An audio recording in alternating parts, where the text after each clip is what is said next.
Bonjour à tous et à toutes, bienvenue à la lecture de la Rhapsodie du jour. Aujourd'hui, samedi 20 décembre 2025, notre homme de Dieu, le pasteur Christ, nous enseigne sur le thème « Nous sommes ses agents pour un impact global ». Et il tire son thème d'Ésaïe chapitre 9, le verset 7 qui dit « Donnez à l'empire de l'accroissement et une paix sans fin ». Dans le premier paragraphe, notre homme de Dieu commence en disant « L'Église de Jésus-Christ n'est pas une simple organisation ou une association d'adorateurs. Elle est l'agence de Dieu pour exécuter sa volonté et son agenda à travers les nations. L'Église est la colonne et l'appui de la vérité. C'est ce que nous voyons dans 1 Timothée chapitre 3, le verset 15. Dans le second paragraphe, notre homme de Dieu continue en disant « Tout ce que Dieu veut faire dans une nation, il initie par l'Église qui est son corps. » Éphésiens chapitre 1, le verset 22 à 23. Et vous êtes membres de ce corps. 1 Corinthiens chapitre 12, le verset 27 dit « Vous êtes le corps de Christ et vous êtes ses membres chacun pour sa part. » Cela signifie que vous faites partie de quelque chose de global et de divin, de quelque chose de puissant, rempli de gloire et de domination.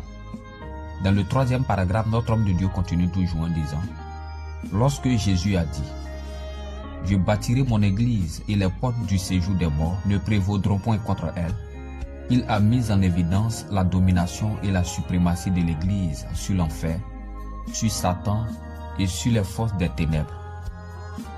Dieu a mis toutes choses sous les pieds de l'église et nous pouvons le voir dans Éphésiens chapitre 1, le verset 22 à 23 qui dit « Il a tout mis sous ses pieds et il l'a donné pour chef suprême à l'église qui est son corps.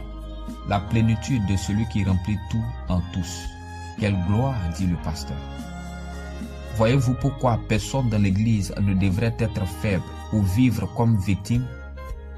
Nous sommes l'expression de sa réalité, de sa plénitude, de sa grâce, de sa gloire, de son règne, de sa puissance et de sa personnalité. Gloire à Dieu. Nous détenons la clé. Nous portons sa présence et son autorité divine. Par l'Église, Dieu fait régner la justice sur la terre et révèle sa sagesse infiniment variée aux êtres angéliques et aux principautés.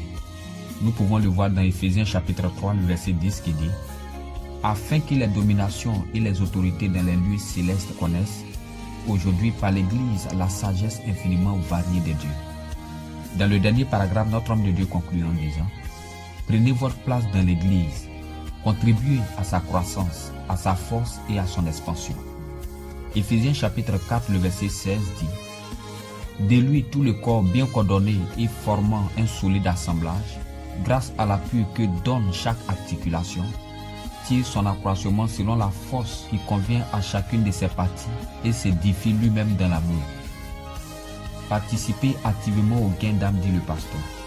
Pensez impact. Soyez efficaces pour Christ dans votre monde, car il veut changer le monde à travers vous. Alors, sans plus tarder, nous allons ensemble prendre la prière. Veuillez répéter après moi, s'il vous plaît. Cher Père, merci de m'avoir placé dans le corps de Christ pour être une partie vitale de ta stratégie de transformation globale. Je prends ma place, fonctionnant efficacement et contribuant à l'expansion de ton œuvre sur la terre, faisant régner ta justice et impactant le monde avec ta gloire et ta présence. Au nom du Seigneur Jésus. Amen. Pour une étude approfondie, vous pouvez prendre Matthieu chapitre 16, le verset 18 à 19, Éphésiens chapitre 1, le verset 17 à 22, et Colossiens chapitre 2, le verset 9 à 10. Merci d'avoir suivi la Rhapsodie aujourd'hui. À demain et que Dieu vous bénisse.